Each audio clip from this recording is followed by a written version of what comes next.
हमारे अधिकारियों ने, चीफ साहब ने कह रखी है, अगर मेरे को लेटर दे दिया जाता तो पंखा भी लग जाएगा, पानी की व्यवस्था भी हो जाएगी।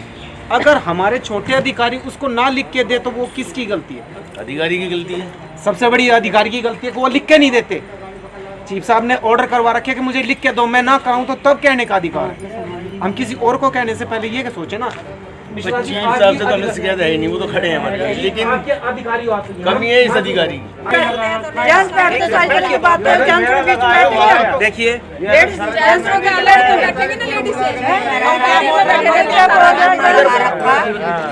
आप सभी सम्मान के योग्य हैं। अब जो आपने इतना बड़ा काम कर रखा है कि लेबर के लिए एक पंखा, अपनी मेहनत से पंखा लगा रखा है, क्या अधिकारियों का इतना अधिकार नहीं है कि वो एक पंखा दे सके?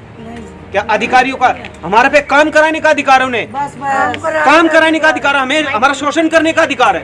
क्या हमें इतना भी अधिकार नहीं है कि हम बोल सके? क्या हमारे उस कर्मचारी का अधिकार नहीं था कि वो बोल सकता? हमारी जबान भी बंद कर दी जाती है, साथ इतना शोषण किया जाता है कि हम बोल नहीं सकते, पूरे मिट्टी में क्योंकि फिर पारी में हम इतना गंद खाते हैं कि हमारे पास ना तो मास्क है ना कुछ है, हमारे पास ना ग्लव्स हैं, क्या क्या चीजें हम बता नहीं सकते।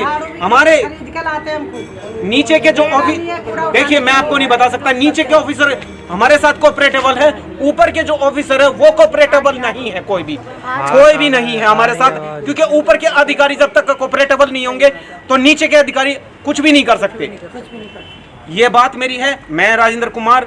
इस वार्ड के अंदर एक समस्या और भी है कि यहाँ कर्मचारी आते हैं, बैठते हैं, लेकिन उनके पास यहाँ सुचारू रूप से बैठने की व्यवस्था नहीं है।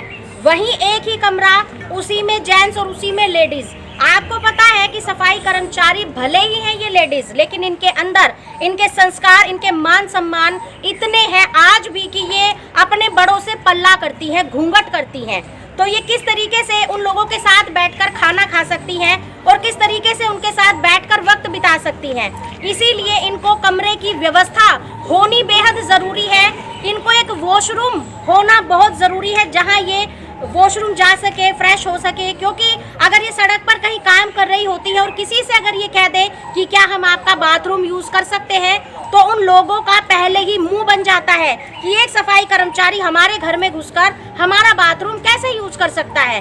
तो ये बहुत बड़ी समस्या बनी हुई है महिला सफाई कर्मचारियों के साथ भी। और अगर महिला सफाई कर्मचारियों को कहीं वॉशरूम ही अवेलेबल नहीं होगा, बैठने की व्यवस्था ही नहीं होगी, इन्हें घूंघट में काम करना होता है, ये अपने बड़ों का सम्मान करती है, उनके साथ नहीं बैठती हैं, तो सबसे बड़ी समस्या आती है कि एक महिला कर्मचारी कहाँ जाए।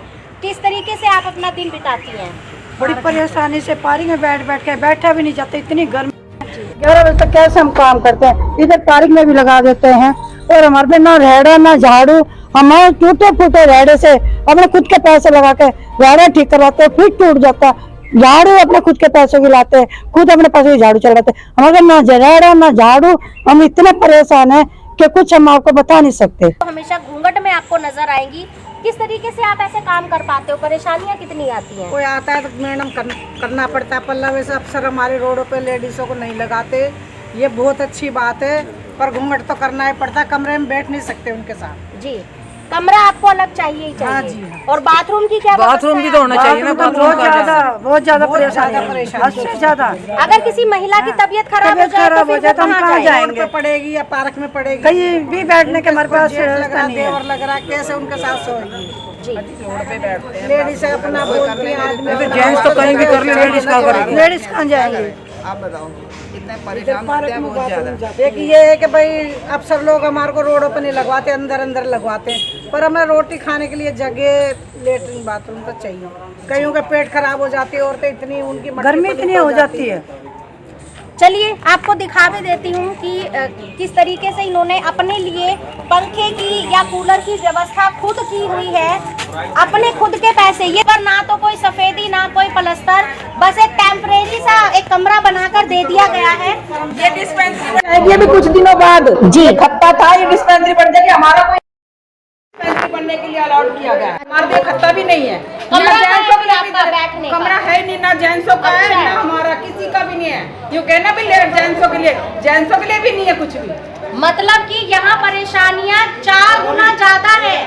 यहाँ सिर्फ ये खत्ता था जिसको टेम्परेरी जेंट्सों के लिए भी नहीं है जगह, टेम्परेरी बैठने के लिए इसे यूज किया जा रहा है। ये पर्सनल इन्होंने अपना एक पंखा रखा हुआ है, बैठने के लिए टूटी फूटी ये कुर्सियां जो है ये इन्होंने खुद अपनी अरेंज कर रखी है। पीछे आप देख सकते हैं किस तरीके से प्रचार का सामान, भाजपा के जो झंडे रखे हैं, प्रचार का सामान इसके अंदर रखा हुआ है और बताया ये जा रहा है कि ये भी अब टूट जाएगा, इसको तोड़ा जा रहा है।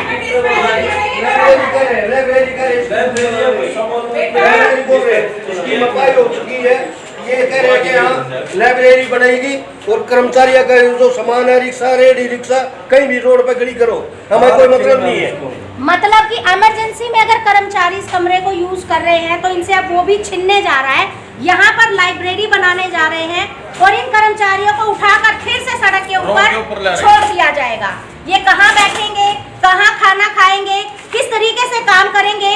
अब तो ऐसा लगता है कि ये सफाई कर्मचारी भगवान के हवाले हैं। इस तरीके से सफाई कर्मचारियों का शोषण बहुत ही निंदनीय है। मैं सीएम रेखा गुप्ता जी से ये गुहार लगाऊंगी हाथ जोड़कर कि इन कर्मचारियों के साथ न्याय किया जाए, इनको भी एक बेहतर भविष्य की ओर लेकर जाया जाए।